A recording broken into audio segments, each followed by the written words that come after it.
ایسا نہیں ہے کہ اللہ نے ہمیں اس دور میں پھینک دیا ہے، پیدا کر دیا ہے اور چھوڑ دیا ہے۔ اصل میں اللہ نے اگر ہمیں اس دور میں پیدا کیا ہے تو اتنا ہی آسان نیکی کو بھی کر دیا ہے۔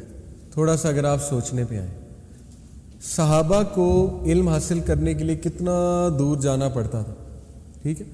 صحابہ کو نیکی کرنے کے لیے ماں باپ سے چھپ کر کرنی پڑتی تھی۔ ماں باپ ظاہر نان مسلمس تھے تو ان کے لیے تو بہت مشکل تھی یہ چیزیں۔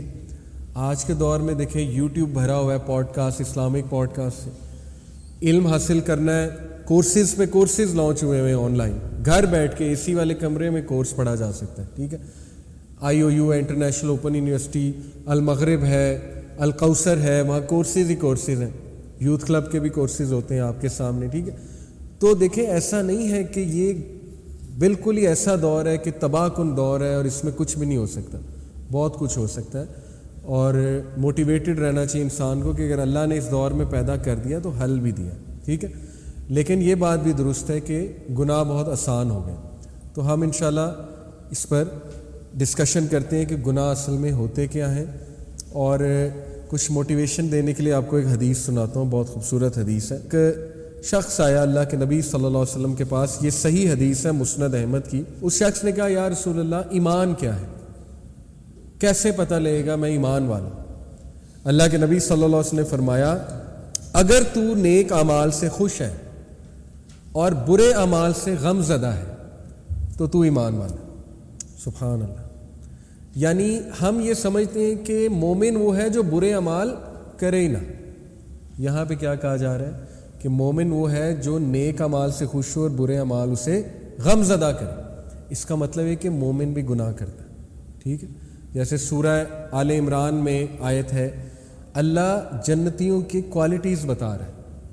وہ کوالٹی شروع یہاں سے ہوتی ہے کہ جنتی وہ ہیں، سورہ آل عمران کی آیت نمبر 133 سے 135 ہے، وہ لوگ ہی وہ ہیں جن سے جب کوئی گناہ سرزد ہو جائے تو وہ اللہ کا ذکر کرتے ہیں اور اللہ سے استغفار کرتے ہیں اور ارادہ کرتے ہیں کہ واپس اس کی طرف نہیں جائیں گے۔ وہ شروع یہاں سے ہو رہی بات۔ دیکھیں جنت میں جانا ہی گناہ گاروں نے، ہم جیسے گناہ گاروں نے، ٹھیک ہے نا۔ تو اس لیے اس بات پہ خوش ہوں، موٹیویٹڈ رہیں کہ اگر آپ کسی گناہ میں اللہ نہ کرے مبتلا ہیں لیکن آپ کو تکلیف ہوتی ہے وہ گناہ کر کے اور آپ کو دکھ ہوتا ہے تو آپ کا دل زندہ ہے، یہ خوشی کی بات ہے، ٹھیک ہے۔ ہاں اگر وہ روٹین بن گئی ہے اور فیل ہی کچھ نہیں ہو رہا تو پھر یہ ایک بہت ہی فکر کرنے کی بات ہے۔ ابن قیم نے ایسے کہا تھا جب گناہ تیرے لیے ایک روٹین بن جائے اور تو یہ فرق ہی کوئی نہ پڑے تو پھر یہ بہت قابل فکر بات ہے۔ لیکن انشاءاللہ مجھے ہوپ ہے کہ ابھی ہم اس سٹیج پہ نہیں پہنچے۔ ہر بندے کو اتنا ایمان اس میں ضرور ہے کہ ضرور دکھ بھی ہوتا ہوگا، فیل بھی ہوتا ہوگا کہ یار میں غلط کر۔ پھر فرمایا اس شخص نے پوچھا یا رسول اللہ گناہ کیا ہے؟ دیکھیں پہلے پوچھا ایمان کیا ہے، پھر پوچھا گناہ کیا ہے۔ بہت ہی خوبصورت ڈیفینیشن۔ اللہ کے نبی صلی اللہ علیہ وسلم نے فرمایا اگر کوئی چیز تیرے دل میں کھٹکے، تیری روح میں کھٹکے تو یہ گناہ ہے۔ سبحان اللہ۔ اللہ کے نبی نے بتا دیا یہ سافٹ ویئر تیرے اندر ہے، اپنے دل سے فتویٰ لے، ٹھیک ہے۔ اللہ نے فَأَلْهَمَهَا فُجُورَهَا وَتَقْوَاهَا، برائی اور نیکی کی پہچان اللہ کہتے ہیں میں نے تمہیں دے دی، اور نفس لوامہ بھی دے دیا، ضمیر، ٹھیک ہے۔ اب خود تمہیں پتہ لگ جائے گا، تمہارا سافٹ ویئر اندر سے بولے گا یار یہ غلط کام ہے، تھوڑا سا شک پیدا ہو جائے گا، ٹھیک ہے۔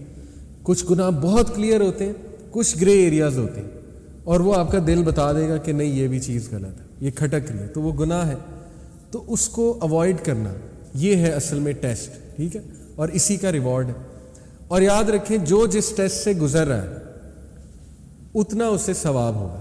میں آپ کو مثال دیتا ہوں۔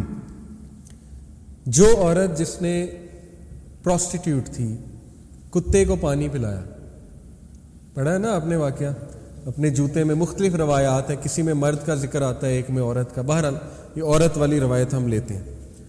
اللہ نے اس کے اتنے سے عمل، یہ دیکھنے میں چھوٹا عمل ہے، اس کے اتنے سے عمل پہ اس کو معاف کر دیا۔ وجہ کیا ہے؟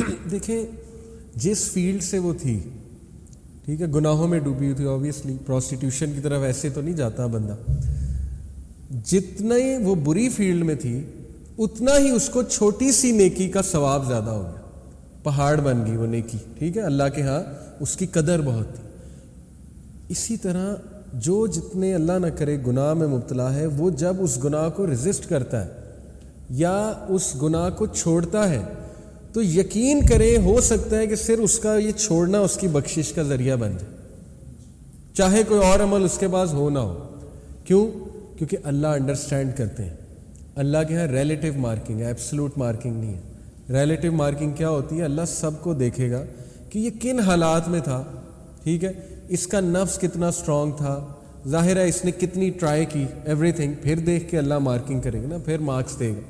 تو یہ بات بھی موٹیویٹڈ رہیں اس بات پہ کہ جتنے بری عادت سے آپ گزر رہے ہیں اس کو چھوڑنے کا ریوارڈ بھی اتنا ہے, اور ہو سکتا ہے ہماری بخشش کا بھی انشاءاللہ ذریعہ بن جائے. تو اب ہم دیکھتے ہیں کہ میجر اور مائنر سنس کیا ہیں.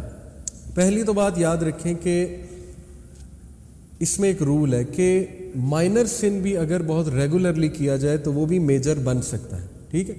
جیسے مثال کے طور پہ مائنر سن یہ ہے کہ بیٹھے بیٹھے مذاق کرنا, اور وہ مذاق ڈیسنٹ نہیں ہے, تو یہ ایک چھوٹا گناہ ہے, ٹھیک ہے, فرشتے نوٹ کر لیں گے. لیکن وہ ریگولر چلتا رہے, پھر آگے لینگویج خراب ہو, پھر لینگویج ڈیسنسی لینگویج سے چلی جائے, آہستہ آہستہ وہ پھر مے بی لوگوں کے آپ اس میں آ جائیں, کردار کشی میں, روسٹنگ پر آ جائیں ان کے, ٹھیک ہے نا, ان پہ الزام لگانے پہ آ جائیں, ان کو مذاق بنانے, تو یہ میجر سن بن جاتا. لیکن کچھ میجر سنز بہت زیادہ واضح طور پہ اللہ سبحانہ و تعالیٰ نے ہمیں بتا دیے, جو کہ 7 میجر سنز. یہ تو بندہ کنفرم کوشش کرے ان سے ہم نے بچنا, کیونکہ قرآن میں اللہ کہتے ہیں کہ اگر تم کبائر سے بچیں تو ہم تمہارے صغیرہ گناہ معاف کر دیں گے. دیکھیں اللہ نے تو لاٹری لگائی ہوئی نا ہماری, صغیرہ گناہ ڈیلی معاف ہو سکتے ہیں. صغیرہ گناہ میں نے آپ کو بتایا, چلتے پھرتے بد نظری ہو گئی, صغیرہ گناہ ہے, ٹھیک ہے. کوئی ایسا میوزک سن لیا جو بہت ہی فضول قسم کا گانا ہے, گناہ ہے لیکن کبیرہ تو نہیں ہے, صغیرہ گناہ میں کاؤنٹ کریں گے اسے, ٹھیک ہے. اس طرح کے گناہ سب سے ہوتے ہیں, ایسی چیزیں.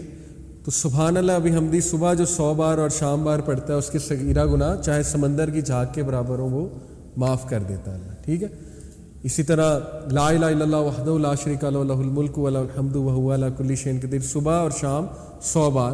مغرب سے پہلے, شام کا مطلب ہے مغرب سے پہلے, صبح کا مطلب ہے فجر کے بعد, اس کے صغیرہ گناہ معاف ہو جاتے. تو صغیرہ گناہ کی تو اللہ نے لاٹری لگائی ہوئی. اللہ کے نبی صلی اللہ علیہ وسلم نے فرمایا جب انسان نماز کے لیے کھڑا ہوتا ہے اس کے گناہ, صغیرہ گناہ یہاں آ جاتے ہیں, جب وہ رکوع میں جاتا ہے سارے نیچے گر جاتے ہیں, ٹھیک ہے, جھڑ جاتے ہیں. تو نماز گناہوں کو معاف کرنے والی جو ہے وہ ایک ایکٹیویٹی ہے, تو نماز جو ہے گناہوں کا کفارہ ہے. تو اس لیے نماز تو نہیں چھوٹنی چاہیے, no matter what sin you are involved in, نماز نہیں چھوٹنی چاہیے, اور نماز کو اچھے سے پڑھنا چاہیے, ٹھیک ہے, کیونکہ وہ ایکٹیویٹی ہے جو انشاءاللہ گناہوں کا کفارہ بنے.